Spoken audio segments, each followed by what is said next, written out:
Oh, that's wonderful. That's wonderful. So you made the reference to Andy and Mayberry. Did you have an Otis that would sleep in your We had more cell? than one Otis. Again, my wife was a dispatcher, and we couldn't afford a babysitter, nor could you find one. So our Yeah. kids would be basically housed in jail cells when my wife worked midnights, as well as myself. We worked the midnight shift quite often. Hi, everyone. Tim Schultz here. Hey, thank you for listening to the Reading the Water podcast. Our guest on this episode is Craig Mathews. Craig's a writer, conservationist, founder of West Yellowstone's Blue Ribbon Flies, and one of the best fly anglers alive. Craig's authored or co-authored several books on fly fishing in Yellowstone and southwest Montana, and of course, he's been Fly Rod and Reel Magazine's World Angler of the Year.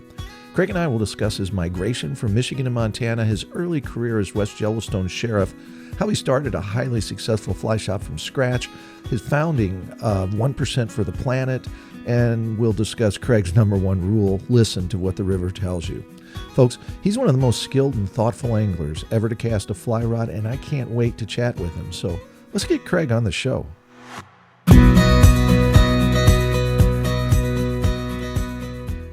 Well, hi, Craig. How are you doing today?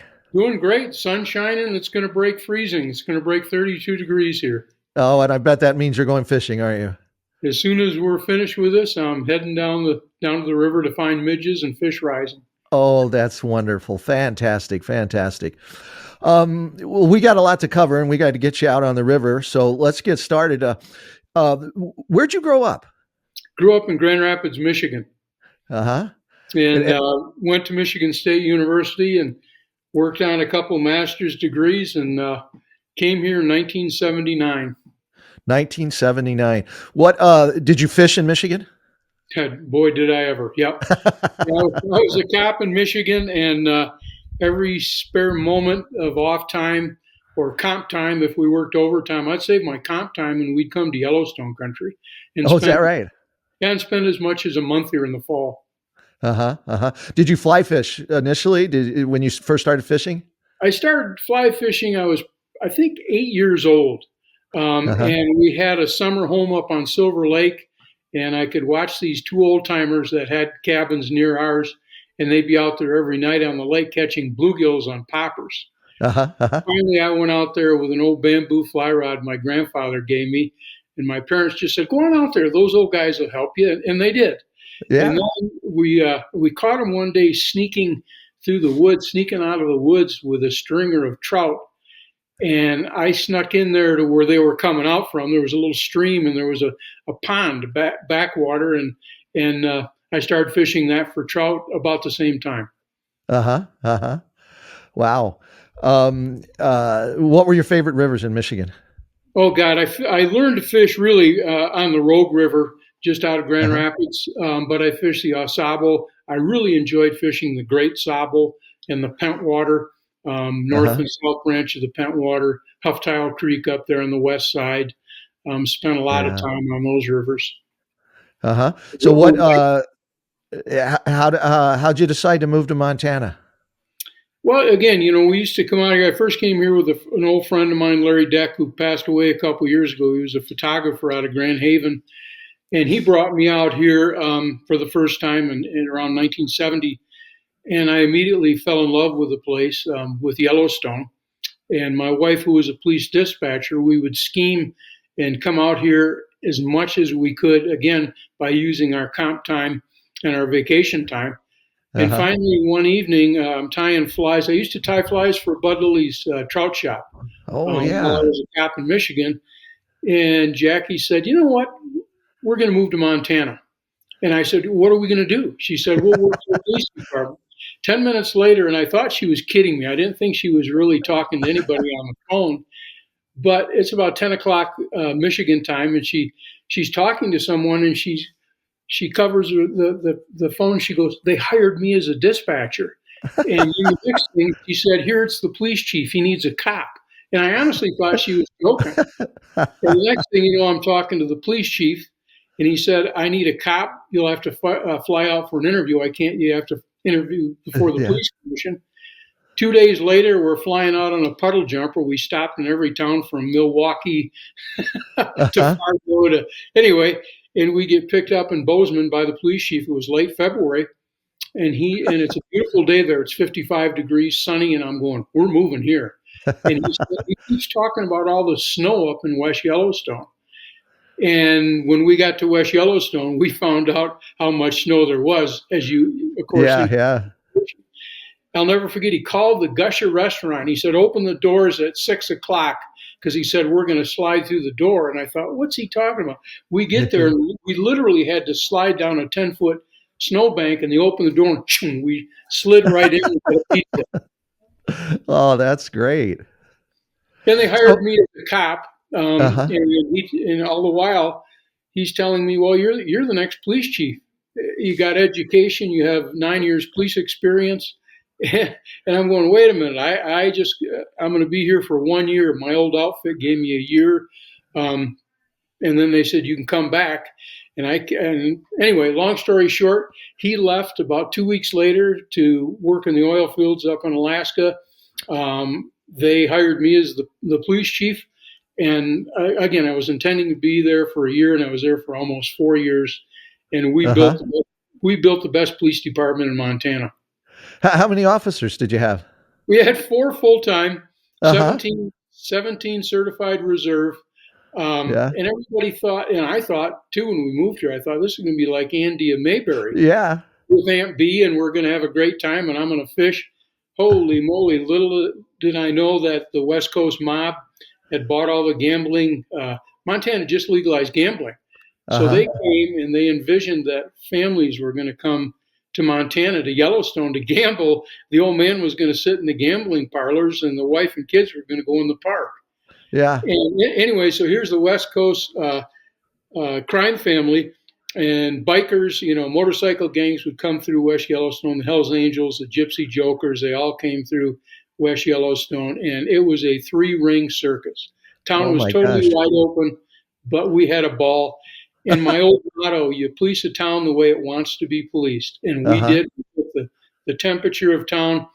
I used to hold meetings with the bikers. Gypsy Jokers made the Hells Angels look like wussies. I mean, they were mean son of a guns, but we got along great with them. And I still have biker friends that we used to tenkara fish, and now they have rods and reels, and most of them don't ride bikes anymore because they're my age. They're 75 and older, and we fish and have a great time. No kidding. My goodness. Yeah, I remember I heard you tell a story once about the bikers and you had madams in the town and we had houses of ill repute. First thing I did, one of the first things I did as police chief is I called in the ladies of the evening into my office, and I said, gals, we're going to do okay together as long as you do 3 things. Number 1, you never roll a customer. You never roll them or you're all done. Number 2, you're clean, no disease. And number 3, every Friday, I'm going to buy you lunch. And you're going to come in here and we're going to drink Coca-Cola and smoke cigarettes and eat. We all smoke like chimneys. And you're kind of tell me what's going on around town. The majority of those gals are still hanging around. Some of them, they all got married, business people, smart as hell, and great people. No kidding. All very well, yep. Do you still, the bikers still come through West Yellowstone? Is it like similar? They used to, and they're all most of them are getting up there. They haul their bikes and trailers and get out and roll around. Yeah. But it was really unique. What I did is, when I found out from my patrolman and from the sheriff from Gallatin County, they said, we have a hell of a problem here. A powder keg. We have all these bike gangs, and they just come in and raise holy hell. Well, what I did is I got them together, not all as one group, but I got them every club together, and I meet with the secretary and the president, and we worked out a deal where we had a huge 80-acre campground out in Cougar Creek, north of town, about 7 miles, and the Forest Service gave us use of that. We hauled in a couple porta potties, and I said, you guys can have a ball out. You can shoot your guns. You can do whatever you want to do, and I know you'll come in town and harass tourists for a couple hours a day. That's part of the deal. But I said, as long as nobody gets hurt, and we had an understanding, and a great understanding. And again, you police a town the way it wants to be policed, and it worked out very well. 4 full-time cops and a dozen reserves are not going to deal with 400 or 500 bikers. Yeah. And we had to work with them. Nobody got hurt. A lot of them turned into, when we started our shop, we used to sell them skunk tails that they hang off the back. They all became good customers and friends. Oh, that's wonderful. That's wonderful. So you made a reference to Andy and Mayberry. Did you have an Otis that would sleep in your We had cell? more than one Otis. Again, my wife was a dispatcher, and we couldn't afford a babysitter, nor could you find one. So our Yeah. kids would be basically housed in jail cells when my wife worked midnights, as well as myself. We worked the midnight shift quite often. Oh And my gosh. I can still see our kids playing checkers and having a good time with the inmates. Yeah. Oh, wonderful. So what's how did things, so you moved there to be an officer for a year. Now you're the chief, and get me from there to Blue Ribbon Flies. Well, the town had 30-some police chiefs in 16 years. Wow. They paid. I made a huge wage. I made $9,000 a year. I didn't know what we were going to do with all that money. Yeah. I knew we were on borrowed time. The politics of town were such that a lot of people were trying to disincorporate the town. But I probably should have stayed police chief for longer, because we had a hell of a police chief. We all had college degrees. Yeah. What I did is I hired fly fishing cops. So we all loved the area. We knew the deal going into it. The town fathers left me alone because we had such a great department. But I knew I was on borrowed time. My sister was born with spina bifida, and I taught her as a young kid how to tie flies. She went on to work for the state of Michigan and taught some of her disabled students, if you will, how to tie flies. Sure. And I always had in the Wow. back of my mind, I'm going to start a wholesale fly tying operation using disabled fly tires. And that's exactly how. I'll never forget, the fire chief at that time pulled up to me one day in the fall, and he said, you're not going to last as police chief forever. You got too much going. Are you going to go back to Michigan? And I said, well, I'm supposed to, but I'm thinking about starting a wholesale fly tying operation. He and I were talking out of the window of our vehicles. 8 hours later, they were digging the hole for Blue Ribbon Flies. No kidding. And we always did things on a wing and a prayer. We went up to Helena Industries and worked with the state of Montana, brought back disabled fly tires. At one time, we had 46 fly tires. We had federal prisoners, state prisoners, disabled tires, and we were strictly wholesale for the first several years. Okay, so my good friend Nick Lyons got us working with Orvis and LL Bean for some wholesale accounts, and we tied several local shops, and away we went. Oh my goodness, that's crazy. So how long were you wholesale before you became retail? Well, I quit. I retired as the police chief in 1982, late 82, and I was working for Bud Lilly. I think I told you earlier, tying flies for Bud Lilly's fly shop. And then he conned me into being a guide. And then Bud announced that he was going to retire. And I said, you know what? And we were on the other end of town. And everybody said, well, you'll never open up a retail shop on that end of town. It's the wrong end of town. Well, I said, yeah, we're going to open up a little retail. So we did. We started selling materials, and we were tying flies 24/7. We had fly tires going all the time. We had fly fishermen in the shop. Pretty soon, not only were we selling materials, but clothing. A couple years later, a little guy walks in the shop, and he says, how come you don't have Patagonia clothing in here? I said, I've tried, but their rep won't. I'm tying flies like mad. And he said, why don't you have it? I said, well, their rep won't give it to me. He said, well, my name is Yvon Chenard. I own Patagonia. This is a working fly shop. I want you to have Patagonia. And Yvon and I met at that time. We've been close friends ever since then. Oh, that's quick story about Yvon. Yeah. I'm a total Luddite. Yvon's even worse than I am. We can't operate any of this computers. Anyway, we're driving along one day a couple years ago to fish Yellowstone Park, and we're coming through the south entrance. And Yvon gets kind of quiet, and I look over at him, and he has a weird look on his face. I said, Yvon, what's going on? He said, I think I'm having a stroke. I went, holy jeez. And Yvon's 80. Yeah. but he's in great shape. Well, I pull over and I said, "What's your symptoms?" He said, "My whole right side is numb and it's trembling. It's really weird." So he's got a pair of his fishing pants on. I reach in his pocket. He goes, "What the hell's that?" I said, "I think it's a cell phone." He said, "I don't own a cell phone." Neither one of us knew what to do, so we threw it in the back of the truck and we went fishing on the fire hose.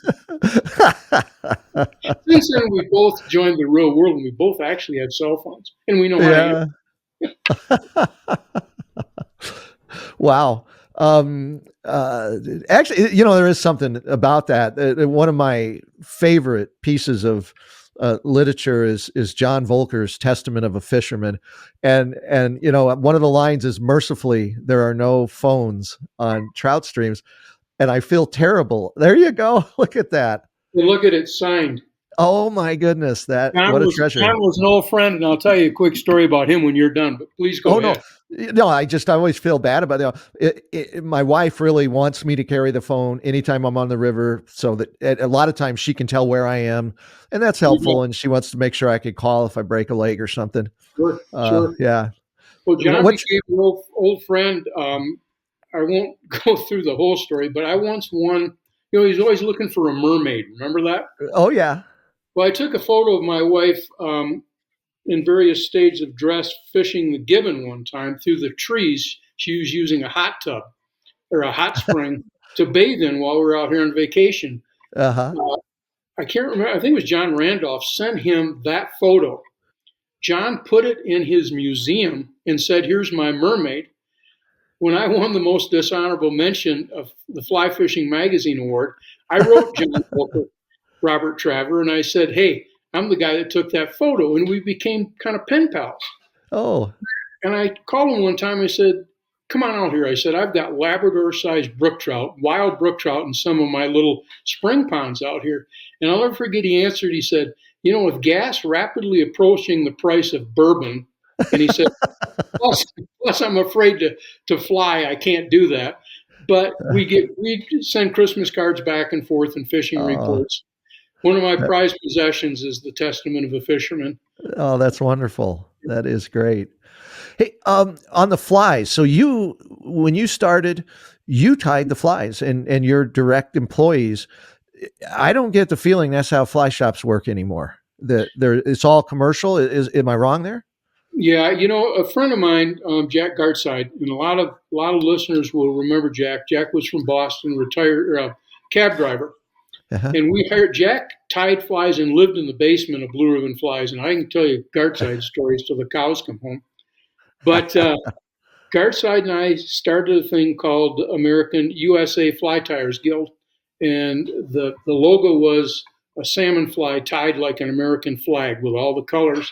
And we pushed, and of course, legislation throughout our country requires labeling.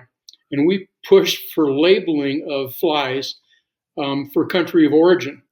But all of our flies were tied in the United States by U.S. fly tyers. And that's how we initially got started. And we received huge publicity. And one was by a stroke of luck. I was fishing one time on the Henry Fork River, and I see this Wheatley fly box floating downstream. And I grab it, and it's almost dark, and look around, there's no other angler, so I put it in my pocket. I get home, and it says Ed Zern. And a lot of people, particularly older guys, will remember Ed Zern. He wrote a column for Field and Stream called Exit Laughing. And I called Ed and I said, "I'm not going to give you your fly box back until you send me one of your cartoons." He was known for his cartoons that he drew for Field and Stream magazine. And Ed goes, "Do you really have that fly box?" I said, "I do." He said, "That means the world to me." It was all collector's flies from all kinds of fly tyers. Oh, wow. Well, we became instant friends, and he wrote a huge article in Field and Stream about blue ribbon flies and how we used handicap fly tyers, disabled fly tyers, and that's how the word got out, and that's how we got initially discovered. Oh, that's fantastic. To move beyond the fly tying. So a few years ago, I was in Montana, and Bob DeMott and I we took a day trip with Patrick Daigle, and one of the things Patrick said, I was asking him about getting started in Montana, and he said when he came to your shop and asked for a job, you told him you didn't want a resume, you wanted him to write a letter basically explaining why he was the right person and why he wanted to do it. And the way I really love that, because my interpretation of that, my summary was, you didn't want to know what he was, you wanted to know who he was. Who he was. And was that your approach for all of the guides that you hired and all of the shop folks? Totally. Yeah. Totally. Yeah.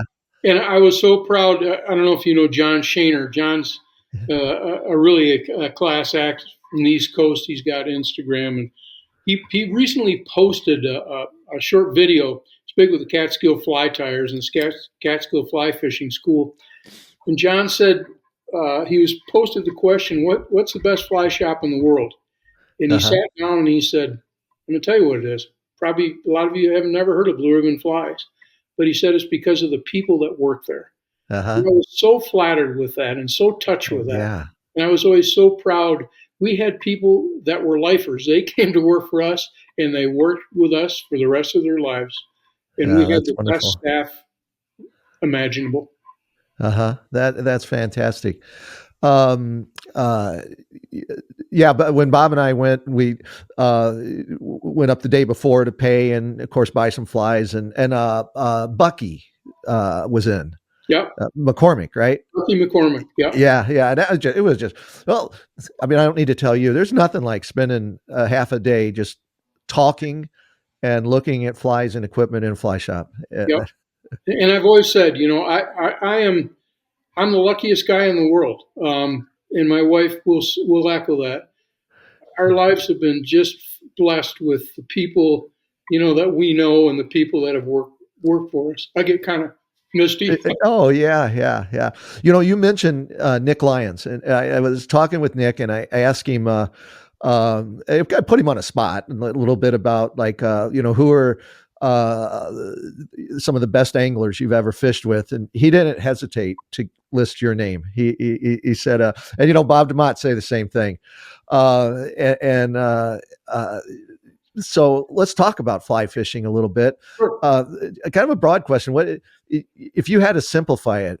What makes a good fly angler, and what are is there a biggest mistake you see fly anglers make? Yeah, let's address that first. The biggest mistake most anglers make is they rush into things. They would show up in Yellowstone, and I'd see them running up and down the river, 100 miles an hour. Most guys with two bobbers on, and they're wading up to their neck, and they don't do what the river tells them to do. The river reads like an open book. I like to tell guys, I walk to the river, I sit down, and I just sit and take a deep breath and just spend a couple minutes watching. I love to fish dry flies. So I sit. Yesterday, a perfect example. I get to the river, I sit down, and I'm sitting in the snow.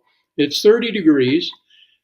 But all of a sudden, a fish comes up, big head and tail. Aha! I see a line of emerging impeded midges coming down. So I do what the river tells me to do. I tie on a little midge. I promptly start to catch fish on dry flies. I see so many anglers are in such a hurry to get to the river and tie on flies and start, and I watch them run up the river a quarter of a mile and never touch a fish. In the meantime, I like to sit in one spot. I'll catch 4 or 5 fish, and every now and then one will see me, and you'll see them. They'll come all the way, like $3 bridge, go all the way down the bridge, come all the way back up, and they'll go, what in the heck are you doing, and what are you using? And it's just do what the river tells you to do. Or we'll have guys that come in and they want to fish the Madison. I used to love it in the shop. They say, well, we're going to fish the Madison today. Then we're going to drive this afternoon to the Bighorn and fish the evening caddis. Guys, this is 365 miles. Yeah. Oh, we thought it was in the state. Well, the state's 700 miles long. Right. Do your homework. Settle down a little bit. Jackie used to get guys that were just frenzied messes, Wall Street guys. They come in the shop. They'd be jumping up and down. She'd give them a can of Coke or a bottle of sparkling water. She'd say, sit down in this chair. We're going to talk about fishing a little bit. Settle them down. By the end of their week, they'd come in and sit down, and they were so relaxed, and fishing will do that to you, you know? Yeah. Yeah. I went it's a $3 bridge. You're going to probably know exactly what it is. There's this old log on the side of the river, a little downstream. And Bob DeMott and I went and we sat and he told me, he said, well, this is where I'll come and I'll sit with Craig. And we're watching guys doing exactly what you're describing. And Bob's phrase for it, he said, you'd think these guys are getting paid by the cast. There you go. Yeah. Yeah. They have no idea. And I call that log Gettleman's log. An old customer, Mike Gettleman, great big guy from Berkeley, California.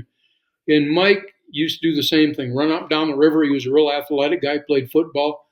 And finally, he'd sit on that goddamn log and catch more fish than if he had covered 6 miles of water and killed himself. You know, I don't mind exercising. I got a Nordic incline machine that I'm on all the time. And I love to wade the river.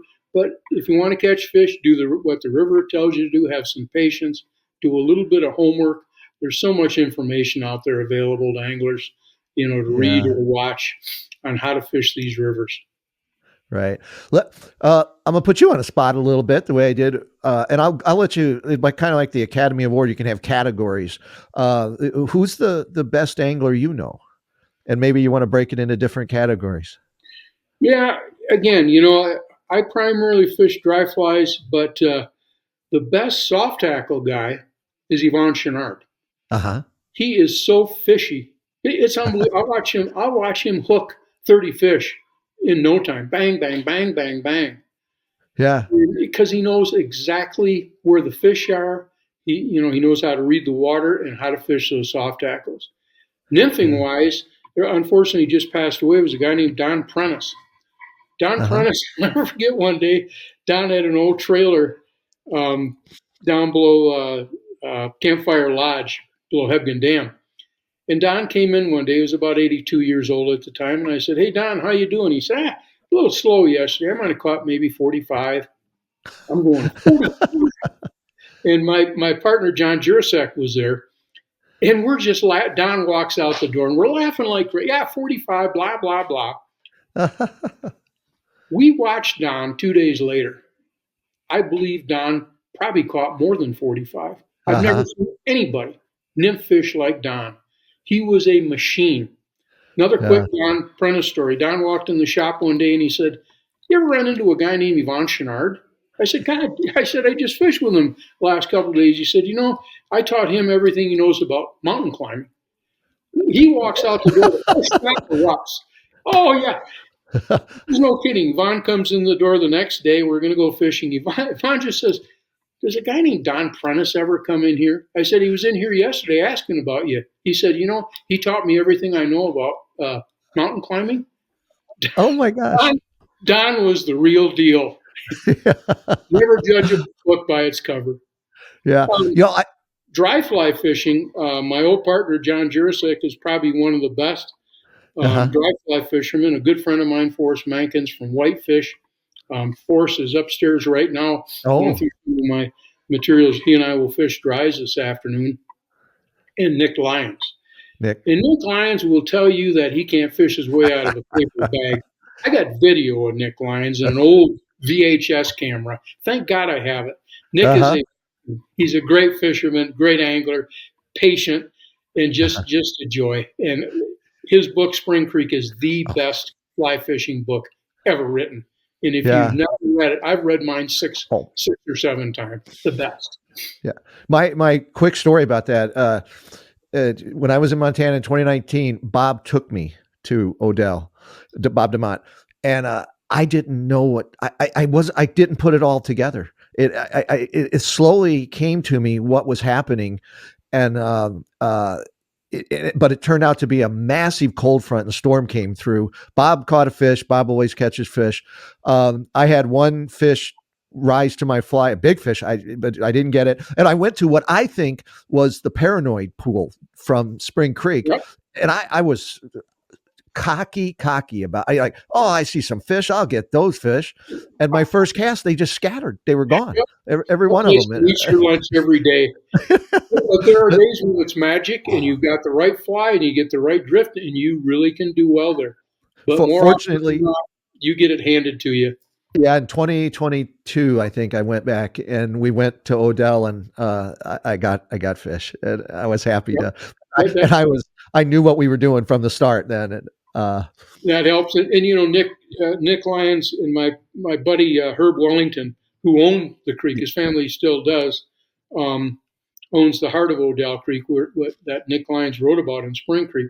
Herb was an incredible angler, and I'll never forget. We watched Herb one time take a fish over 30 inches long on a 16 pail morning dun.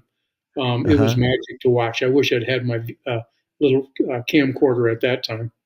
Yeah. Hey, I want to talk about fly patterns. If an angler liked to fish the surface and they decided they're going to just put together a box with sparkle duns and X-caddis, they're going to be okay. They're going to be okay, but there's one other fly, a black foam beetle. Black Besides foam beetle. All right.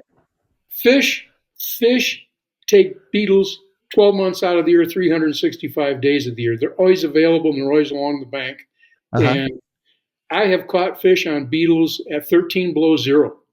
They're Really. always along the bank. Yep. That little micro climate, that doesn't freeze right along that inch of along Uh-huh. the bank. There's always beetles. But no, Yeah. you're gonna do, and I might add a midge to like a Zeeland midge. Uh, Okay. Yeah. if you have those three patterns and a beetle, you're gonna catch fish. I Yeah. drop. I love them. And I love to tie them because I won't say it's hard. I don't know what it is. I don't like to use hackle much. Yeah, And I either love one. to use deer hair. It's expensive, and Yeah. I'm gonna put in a little plug. We're Yvonne Chenard, myself, and Mara Mazzo just finished our second book on Okay. pheasant-tails, which will be out into 2025, and Okay. it's simple patterns using pheasant-tail, dry fly, nymphs, and soft tackles. Anybody can tie these flies, and everybody's going to catch fish on them. Okay. And that It's comes got out in a 20. QR code on the Uh-huh. book that you Oh, can scan with your phone, and you can watch us tying the flies, and you can watch us fishing the flies. And the dry fly part's done on Odell Creek and the Madison uh-huh. River. I Oh, do the dry goodness. flies. Yvonne does the soft tackles, and Mao does the nymphs.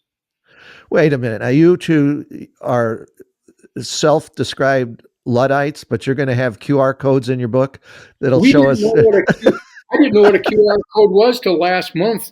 Till our editor said QR code. Those little things you can. Still never scanned with my phone, but I'm going to try it. Oh, that'll be great. I look forward to that. Let's shift a little bit and talk about conservation. I mean, you and Jackie have so many conservation accomplishments. When did you get started? Were you heavily involved in Michigan? Did it? That's where I got to start. My grandfather on my father's side and my grandfather and grandmother on my mother's side were deeply involved in conservation. My they fought for clean water. They fought against development if it was going to harm the stream and the banks. And then I really got a kickstart by President Jimmy Carter. I met President Carter when I was a police chief. He and I became good friends. Uh, Um, some of my prized possessions are letters that he and I would go back and forth and share. oh wow.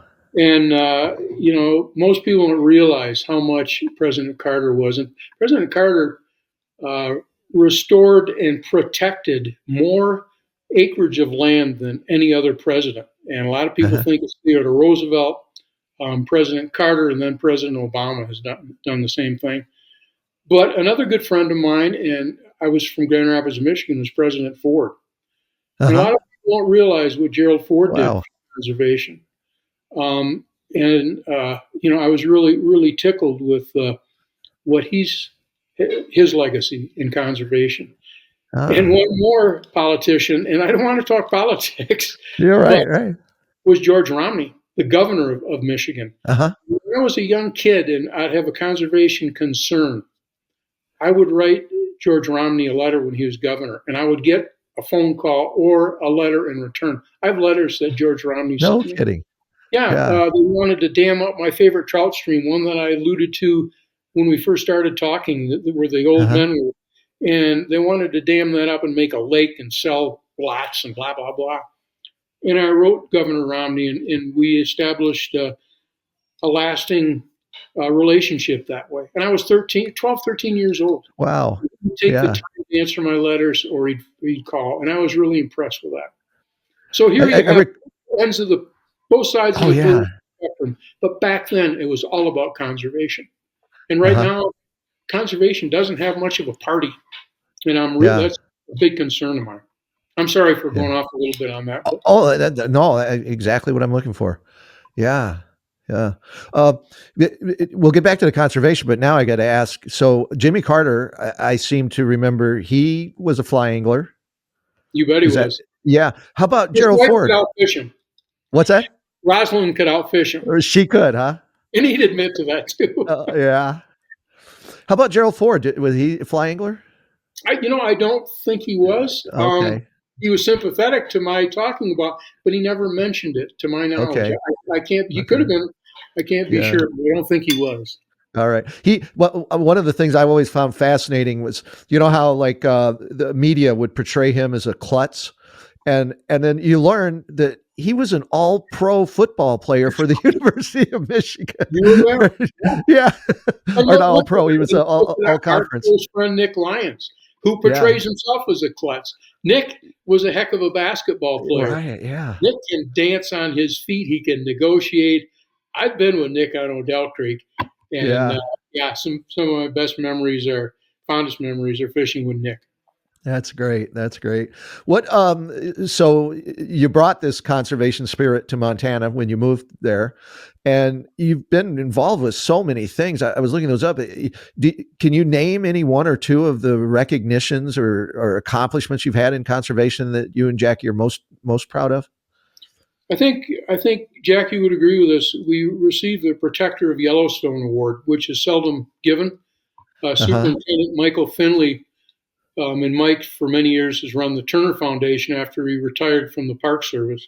A huge conservationist, never ran from a fight, will stand toe-to-toe with anybody when they were screwing with Yellowstone, whether it was snowmobile traffic or whatnot. Mike always stood up for the right thing. And I think I'd like to think that Mike had a huge influence, as well as Ted Turner, Yvonne Chenard. Yvonne and I started 1% Planet, right, which has recently broke, I think, $500 million. Wow. And it's simply, people say, what is 1% all about? What's the deal? Well, in a lot of organizations, NGOs think, well, we just get a hold of 1% and we might get money from them. No, you get a hold of businesses. It's businesses that tax themselves 1%. This is the kicker of their gross sale. Not another hocus pocus and net profit, because most businesses don't make a net profit. Right. Every year, and you send it to 1% for the planet. Or better yet, you send it to an approved and researched conservation cause of your choice. In other words, Trout Unlimited, Federation of Fly Fishers, Rocky Mountain Elk Foundation. Right now, we're working hard on the salmon fly project. Two young men from University of Montana have just started. It's accumulating data on the Madison River. Fortunately, we have data that was done back in the 70s, 78. But when we're seeing declining trout populations and everybody goes, what are we going to do? You got to have data to start with. And so we're help fund the salmon fly project to accumulate that data. But I guess that would be the Protector of Yellowstone Award. Sorry for going off half-cocked. Oh, that's great. Yeah, that's probably the biggest award. The Lee Wolf Award from the Federation of Fly Fishers, the Business Conservation Award from Trout Unlimited, State of Montana Award for completing $3 Bridge project. Protects and preserves 4 miles of the Madison River. That means a lot to us. I've just been so honored by those organizations, and so honored by just being able to work for and work with our partners. Trust for Public Lands, Trout Unlimited, every one of these organizations that's worked so hard to make sure, and individuals. When we started the $3 Bridge project trying to raise $5.6 million, and I've got kids coming in giving me quarters. I had a little girl come in and say, "I stole this dollar from my dad's wallet. He loved it." Those are the Yeah. kind of things that really keep you involved in conservation. Um, Oh, and those kind of win-wins with all the partners that we've been involved with. I've just been so blessed to work with those kind of people. yeah. I'm going to talk to Hal Herring pretty soon. I've got him Yeah. lined up, and I want to talk. That guy he is a smart guy. He's a force, man. He is Yeah, a he is. I can't. I'm looking forward to it. But one of the things for sure I want to talk with, because I've heard him talk about this recently, is the minimum flows in Montana, and there's a lot of things it seems that you can never rest. What do right. you think now is the biggest concern? What are you most worried about? Climate change. Yeah. Climate change. And I'm sure you've been following. We have a group. I Yeah. think it's nine Montana young people, teenagers, that Oh have yeah. sued the state of Montana because our Constitution guarantees a healthy and pure environment to grow up in, and Yeah. we don't have that right now. We're losing Yeah. in-stream flows. We have pollution issues, and they sued. And Todd Tanner's son is one of those, right? Todd Taylor's son is one of them. Yeah, Yeah. Kean. We work Yeah. with Kean on a film called Cold Water. If you ever get a chance, take a look Uh-huh. at that. That's on the Odell Creek Yeah. restoration. Yeah. And I think that's why little projects like Odell Creek, we worked on the restoration to raise funding to restore Odell Creek, and I was tickled to become involved with that project. And everybody says, "Why would you want to do that? It's private property." Yeah, but you don't realize, they didn't realize, that you cool the flow of Odell Creek by as much as 3 degrees. And the thousands and hundreds of thousands of fish that are recruited, that spawn and that leave as fry, that it's like having a world-class trout hatchery Uh-huh. on the Madison River. Those fish go and train right down to the Madison River and help populate the Madison River. So it's a huge Yeah. win for the public angler as well by working Uh-huh. in partnership with private landowners. Yeah. What are there any particular projects you're on right now that The salmon fly project again. that's it. That's the big one. That we're really and the fly fishing climate change alliance. That's a huge Yeah. project right now. We're just really trying to get going on some meaningful fly fishing and trout stream projects to show Uh-huh. anglers how they can become involved. I think Yeah. that's one of the biggest disappointments I have is we all love wild trout and cold water, but nobody wants to jump in. And I keep Right. people, well, they don't know where to. Yeah, join Trout Unlimited or join the Right. Fly Fishing Climate Alliance or have your business join 1% for the planet. And people Yeah. go, oh, we can't give 1%. And I go, wait a minute. You as a business spend 3% for advertising. Spend one of those 3%. This because it doubled our business at Blue Ribbon Flies. Did it? Yeah. You bet. And if you're a member, and I don't even want to tell you how few fishing businesses are members of 1% for the planet. Uh-huh. It's pathetic. Go to their website sometime and look. It'll Yeah. make you sick. And Uh-huh. everybody has an excuse, but they're all buying these glitzy ads for these flashy magazines. The best advertisement you can do or you can pay for is the right one, and that's 1% for the planet. Uh-huh. You Uh-huh. can make a difference, and that's where young people. I'm just so pleased by young people like Todd Uh-huh. Tanner's son, Kean. Yeah. These kids are getting involved. They're jumping in with both feet, and if we're going to save this planet, it's going to be with the young people, and it's Uh-huh. going to be with foundations like Patagonia set up to save our planet. Uh-huh. Let's I want to get through several things here, but I also know I'm keeping you from the river, so I want to get us moving here. Let's talk about your writing. You have how many books have you written? I think we've been part of 9 books. 9 books. Yeah. Do you have a favorite? It's just still Western Fly Fishing Strategies, which I think right now is out of print. Nick Lyons told me, he said, you got to write this book. Yeah. And I'm not kind of a techie guy again, going back to cell phones and computers, but it was a hard book to sit down and write, but I'm really proud of that book. Okay.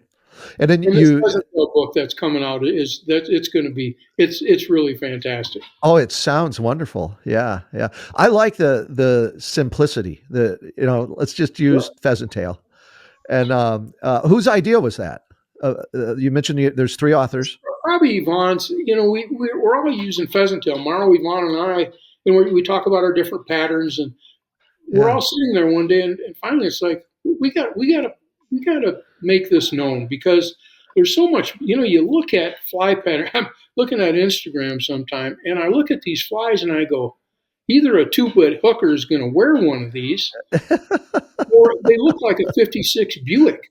I yeah, mean, what in the hell? And to me, I kind of like to respect our quarry, our trout, yeah, and I like to imitate what they're feeding on. And simple flies like a sparkle and an X-caddis and flies using pheasant tail. It doesn't get any simpler than that, and yeah. any less expensive. Yeah, yeah. I heard you talking about this, and I don't know when in my fishing evolution that it occurred to me. I would look in the water, and yeah, there's some flies that look like the flies that people tie, look real pretty. The wings are up, but most of it is just a mess. Yep. It's just a chunk of meat floating down the river, and that's what started to attract me to things like the sparkle dun and the X-caddis. That's just something that looks like a chunk Yeah. of broken up fly. Well, if we used to have aquariums in the shop, we'd raise caddis, and we'd watch Yeah, caddis emerge. They look like a wet piece of toilet tissue. I yeah, mean, this little white thing goes shooting through the air. They're shooting up to the surface. And Jackie's the one that came up with the X-caddis. My wife, she goes, yeah, heck, if the sparkle dun works for a mayfly, do the same thing for a caddis, put a downwing. And it's so easy to tie, and it still works like a dream. yeah. Wonderful fly. So, in addition to flies getting crazy, uh, what are your thoughts about if you go back to when you opened the retail business at Blue Ribbon Flies, and you go look in a shop today, the differences in gear and technology and fly rods? What's your thoughts on that? I love one of our buddies in Argentina. We have a film. It's on Patagonia website. Augustine Fox. He runs up, cuts a willow, takes a horsehair, ties a horsehair on the end of the willow, takes a pin, ties a pheasant tail fly, and catches a trout. Um, Yeah, it doesn't get any simpler than tenkara, um, and I still love to fish tenkara. But when I look at all the models of fly, no wonder people go, I don't know where to begin in this sport. yeah, And that's yeah, why we tried to make it so simple. And, again, you do what the river tells you to do. If you're a fly tyer, you tie simple patterns with simple, inexpensive materials. I love new fly lines. I love the waders and the wading gear and all that. Tremendous advances.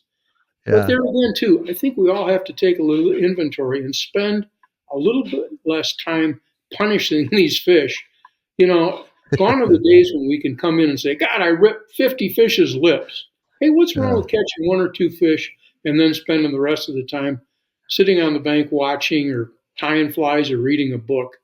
When yeah, you cause 8 to 15% hooking mortality, we kill fish. And we're yeah, having an yeah. impact on wild trout populations because of it. And I think it's time that we all take a deep breath and settle into it. Yeah, I recently wrote a little satire piece, fake news sort of thing, and my headline was something along the line of surveys have revealed that Euro nymphs have hooked every fish in the Madison River. Yep. And sometimes you think that's the point, right? The is that really the point? Do we want to hook every fish in the river? Well, what Uh, my wife does, she cuts. I'm sitting there tying flies for sparklers, and then she takes nippers, side cutters, and cuts the hook off at the barb. She does wants she? she wants to fool the fish, feel it for a second. Sometimes she gets a jump. I've seen her Yeah, even land fish with no barb. She just keeps pressure on. But that's the game. We want to fool yeah, these fish. And I used to get yeah. such a kick out of guys. God, I lost a huge fish last night. Did you see it? Yeah, I had it right up to me. I said, Yeah, you got him. You're not going to eat him, right? No, I wasn't going to eat him. right. Well, there you go. Yeah, I haven't made it to that Zen-like state that you just described for Jackie, but uh, That is the best part. Figuring out how to get that fish to rise to your fly and knowing that it did it. The rest, there's still something probably primal about bringing that fish in, but that's the best part. That's the joy for me. Totally. Yeah. Yeah. What someone wants to open their blue ribbon flies today. How different a challenge would they have over what you had when you started? Don't do it. Don't do it. No, go to law school, become a doctor, hire a guide, walk into a fly shop. I'll tell you, it was retail, and everybody's heard this. My parents were in retail. They had drugstores and gift shops in Michigan. And my dad always said, "Don't ever get involved in retail." And that's why I started off going to law school and got involved in law enforcement. But it's tough. It's tough. If you want to get involved in the business, man, learn from the best that there are out there. Open a fly shop where the niche is there. But my God, every strip mall is a fly shop nowadays. Yeah. That's got to be tough. By the way, I think it could have been you, but I'm pretty sure the Yvonne story about Tenkara, I think I heard on some interview with Tom McGuane. He was fishing with him for salmon. And he wanted to catch it on Tenkara, and he hooked the fish. And when he did, he let the rod go into the river. We always throw our rods. I do it all the time. Yeah. I just got a great text this morning from McGuane. He's still down fishing tarpon, but I love to torment him with midge fishing on the Madison because, as you get older, you have a harder time waiting. And I tell Tom, I just sit on my butt, take 15-foot casts, watch my little 20, 22, 24 midge get eaten. Yeah. And in the wintertime, fish don't fight as hard. So it's a lot of fun. And Tom has a piece of property up here on the Madison. And I'm just baiting him to come back and midge fish. He'll be back here pretty quick. Yeah. So I got fish. You just throw the rod. Yeah. You just let it go, huh? Yeah. Oh my gosh. I can't imagine. So we've got, I want to just go through, I'm going to get you fishing. I'm going to get you out on that river. Let me ask you this real quick. What are you going to fish today? Are they going to be 22, 24 midges out there? Yeah. And the impedids, of course, are larger, and they're just now starting their up. They have tent-like wings like a caddis, but they're a true midge. They have olive bodies, and the females are a huge sexual dimorphism. Females are huge. They're about an 18. Males are little guys. They don't eat the males. They love those egg-laden female bodies. Gotcha. Every day I tie flies. I've tied a couple of them before our interview today, and I can't wait to try them. They have real long, gangly legs. I'm going to tie I tied Zeeland midges, size 20, 18 and 20, on a 2488 Tiemco hook with long, gangly black hare's mask legs, and a Zeeland ring and a Zeeland shuck. And I've got some right here in my pocket that I'm going to try today. Excellent. Yeah. What will be the average length of your cast? 15, 16 feet. 15, 16 feet. Yeah. I'll cast my leader. And maybe the fly line. Yesterday again, they were right on the tip of my rod, and I roll on the bank. I scooch along on my butt. I walk on my knees. I get right on these fish, and I couldn't believe it. I landed 2 fish out of this little run. I walk downstream. I'm looking for fish. I turn around, and there's fish rising right where I just landed the last 2 fish. And I'm thinking, I can't believe those fish are feeding after I landed 2 fish and took photographs of the fish right there. But fish get used to you. They get used to coyotes. They get used to elk and moose walking along the bank, and they get used to anglers, and they just keep feeding. Yeah. Well, let me wrap up with some quick questions for you. Okay. Your favorite hatch to fish? It's got to be midges because it lasts all year. Okay. I mean, I fish midges. Bob DeMott and I fish. I love to fish caddis, but caddis activity can wane late in the afternoon and evening, and all of a sudden you still see fish sipping. They're feeding on midges. 12 months out of the year they feed on midges. Favorite fly pattern to tie? I still love to tie a sparkle gun. Uh-huh. When I'm finished with a sparkle gun, I love to sit there and look at it and go, God dang, that's a pretty little fly, and it's easy to tie. Yeah. The if you had one more day to fish, where would you go? Fire hole, Fire hole? All fire right. hole. Catch Uh-huh. 9 to 12 inch fish all day long. Yeah. Yeah, I mean, I've caught big fish in the fire hole, but most fish in the fire hole, although they're getting bigger because of the good water years that we've had. This year Yeah. could be an exception, although we're over 70% of snowpack. But I'm going to tell you that river is magic, and they can be. I fished 3 weeks one time to fool a brown trout Uh-huh.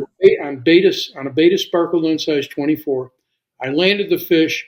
I'm hooping and hollering. Guys come running, and they go, "That's a 9 inch brown trout." I said, "Yeah, that's the fire." Uh, oh, that's wonderful. Graphite, fiberglass, or bamboo? Mm, I love fiberglass. I've got a fair number of bamboo rods, but I'm going to tell you graphite. Yeah. Tom Morgan rod from Tom Morgan Rodsmiths, an 8.5 foot 4 weight for midge Uh-huh. fishing, an 8.5 foot 5 weight for the rest of it. You're in dry fly heaven with that rod. That's it, huh? Do you wear a vest, backpack, or some other type of pack? Or I've does it wore depend? everything, and I'm right back to my vest. I've got duct tape holding it together, and Patagonia is going to remake my favorite vest, the Guides vest. It's the best vest. I got to wear Yeah. a vest.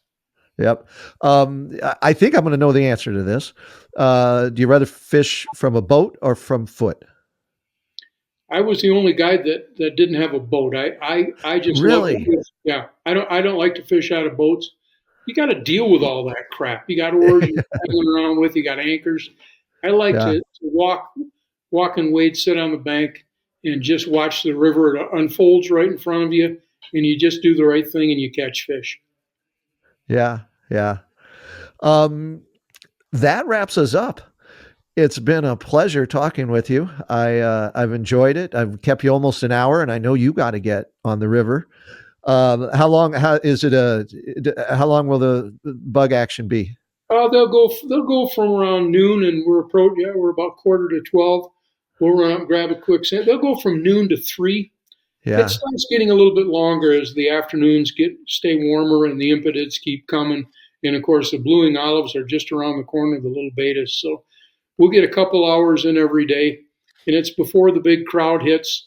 So Yeah. it's great to be out there. You're quite often your only companion is a moose or an elk or an Oh otter. my goodness. Yeah. Yeah. Well, Craig, it's been a pleasure. I'm so happy we had a chance to chat and get to know you a little bit better. And I hope the next time we meet, we're not looking at each other on these computer screens. We're standing next to each other on a river. How would that We be? look forward to it, Tim, and the pleasure's been all mine. It's been fun spending an hour with you, and I look forward to seeing you in person on the All river right. soon. That'll be great. That'll be great.